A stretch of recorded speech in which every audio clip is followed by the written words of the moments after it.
Oi, pessoal. Na aula de hoje nós vamos finalizar esse último assunto de arquivos binários.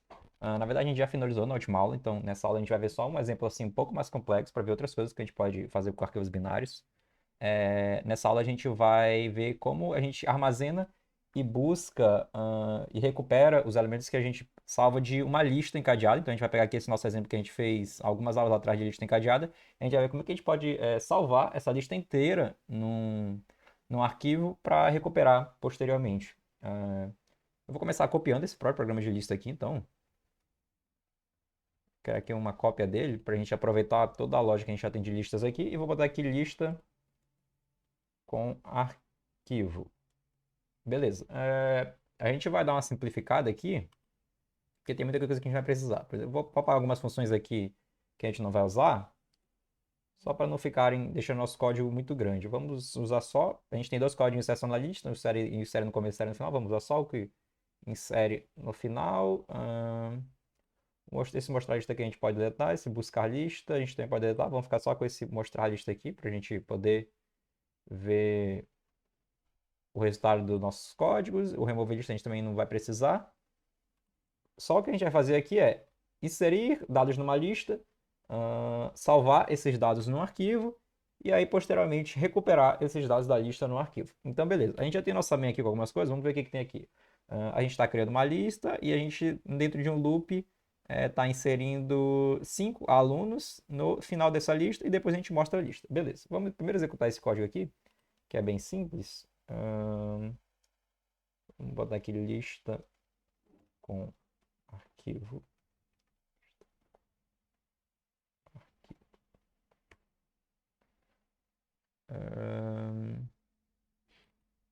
Deu um erro aqui no mostrar info.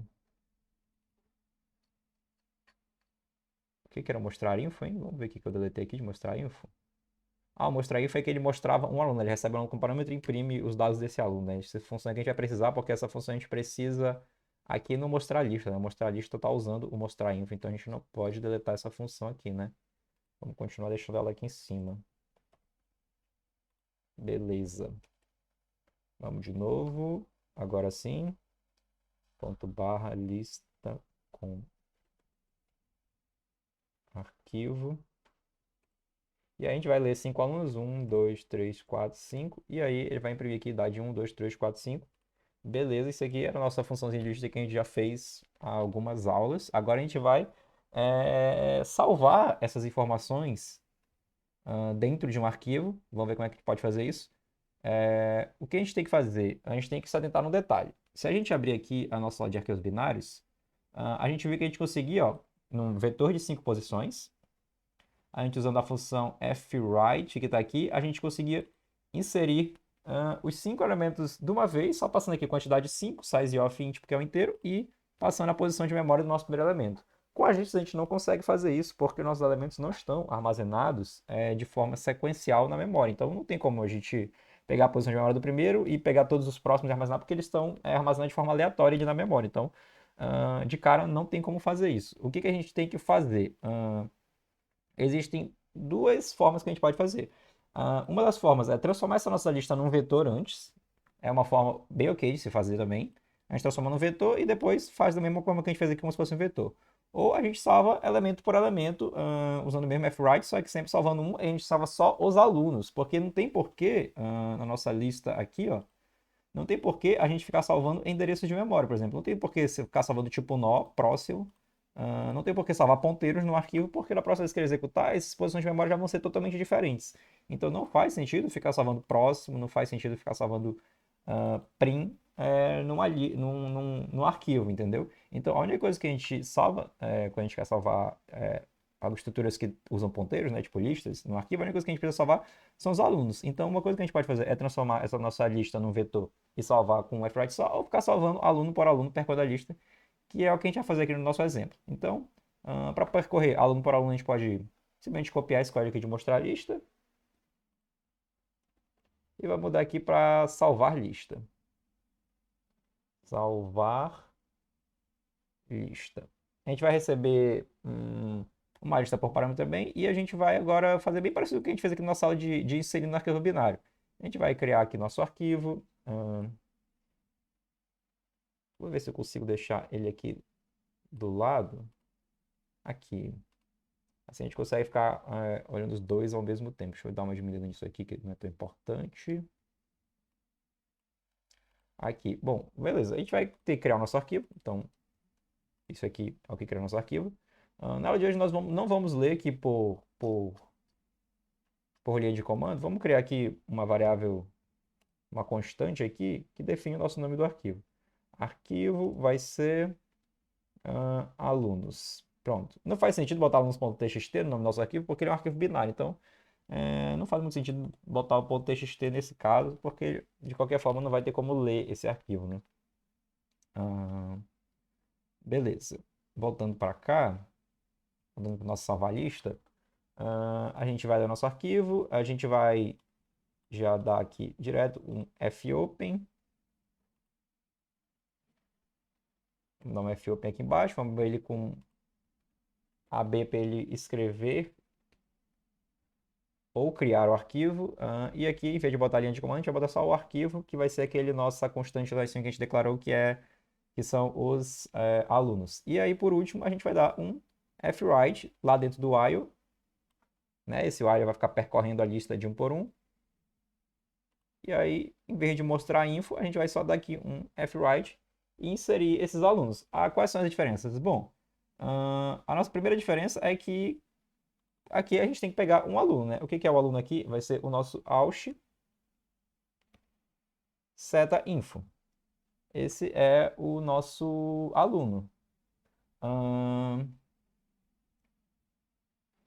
Ele está dando um erro aqui, porque eu tenho que passar essa posição de memória da aluno, né?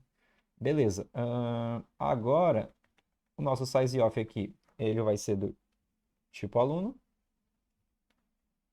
E para finalizar, a quantidade de que a gente vai inserir vai ser 1. Então, a gente vai inserir um aluno, vai ser do tipo aluno, quantidade de 1, nesse arquivo aqui. Beleza. A gente fez aqui nossa função de salvar a lista.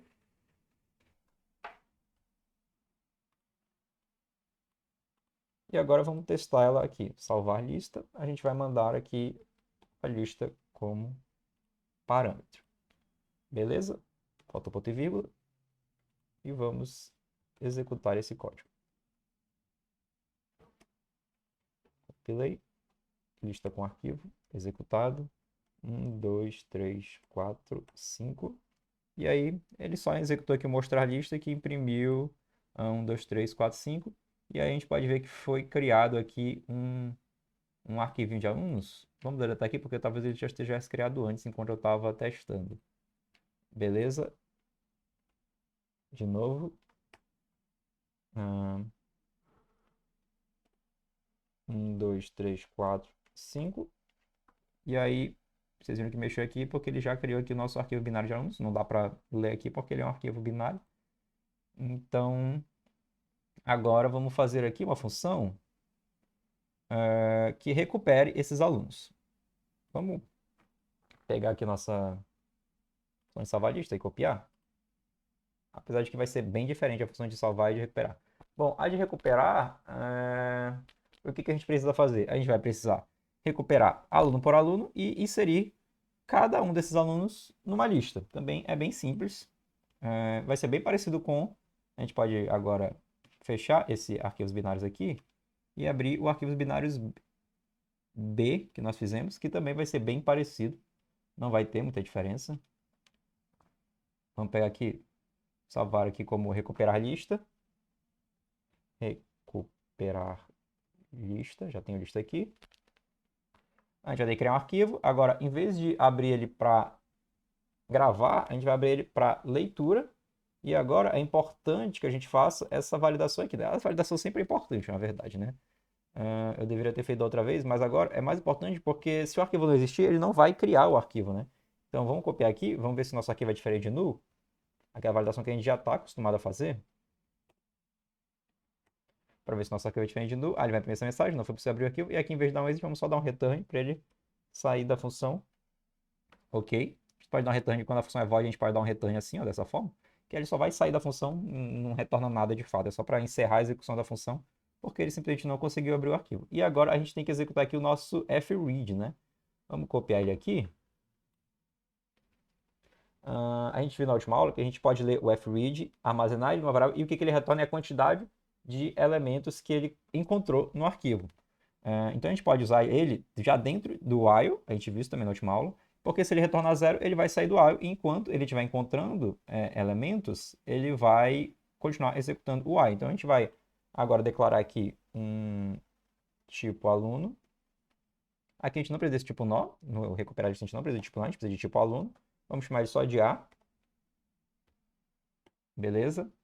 Vamos diminuir esse cara aqui, que ele está ocupando muito espaço. Nossa. E aí no fread a gente vai ler o A, a gente vai salvar em A. Novamente, tem que passar a posição de memória de A. E aí a gente vai ler do arquivo um elemento. E aí o sizeof, novamente, ele vai ser sizeof de tipo aluno. Então, enquanto ele estiver encontrando alunos, ele vai armazenar esses alunos em A e vai continuar essa execução aqui. E aí, enquanto ele estiver fazendo essa execução aqui, o que a gente tem que fazer? A gente tem que inserir na lista, porque aqui ele só tem alunos, não está numa lista. E como é que a gente faz para inserir na lista? A gente já tem uma função pronta para isso, a gente só chama aqui o inserir final da lista, da mesma forma que a gente está chamando aqui embaixo. Ó. Inserir final da lista, a gente manda a lista e manda o nosso dado. Então, agora é só chamar o inserir final da lista, mandar a nossa lista, que no caso aqui é só L, né? Foi o nome do parâmetro que a gente jogou aqui. E aí a gente manda o nosso aluno, que foi o cara que a gente acabou de ler aqui. E, enfim, só revisando aqui, ele vai ler aluno por aluno. Quando o fread retornar zero, sendo que ele não encontrou nenhum aluno, ele já vai sair do ar. Enquanto ele estiver encontrando alunos, ele vai inserir esses alunos no final da nossa lista. Beleza? Então, vamos fazer o seguinte. Vamos chamar aqui o recuperar lista. Aqui embaixo. E comentar aqui esse salvar lista por enquanto. Porque aí, o que vai acontecer? Nós vamos ler 5 alunos. E aí, depois que ele lê esses 5 alunos, ele vai recuperar a lista que nós já tínhamos, que era essas idades aqui de 1 a 5, que nós já salvamos na lista. E aí, ele vai inserir eles no final da lista que a gente já criou aqui em cima. Então, independente do que a gente inserir aqui, no final da lista ele vai inserir essas idades de 1 a 5 e vai mostrar como mostrar a lista. Vamos testar aqui e ver se está tudo funcionando. Play. Executei. Agora vamos inserir umas idades diferentes para não confundir com o que a gente tinha antes. Agora vamos inserir idades de trás para frente aqui. 0, 9, 8, 7 e 6. E aí, vamos ver o que ele imprimiu aqui. Ele imprimiu aqui 0, 9, 8, 7, 6, que eram as idades que eu acabei de inserir na lista. E aí depois ele executou a nossa recupera lista. E aí quando ele recuperou a lista, ele salvou aqueles arquivos que nós já tínhamos, ele pegou aqueles arquivos que nós já tínhamos salvados e jogou aqui, ó. 1, 2, 3, 4, 5. Então, era o que a gente esperava mesmo. Era isso que o nosso código deveria fazer. E esse aí foi só um exemplo mesmo, a gente não aprendeu nada de novo, mas foi só um exemplo de como a gente pode trabalhar com arquivos e listas ao mesmo tempo. Só para deixar claro que a gente não pode jogar direto uma lista dentro de um arquivo, porque essas posições de memória aqui não fazem sentido estar no arquivo, porque isso aí vai ser algo que vai ser alterado toda vez que a gente executar o nosso programa. Então, não funcionaria se a gente só jogasse a nossa lista, se jogar só o nosso prim aqui, igual a gente faz com os vetores, só jogar nosso prim no fwrite, que não ia armazenar da forma que a gente espera a nossa lista, beleza? Então, com isso aí, a gente encerra essa aula. Essa foi a nossa última aula sobre arquivos. Então, até a próxima.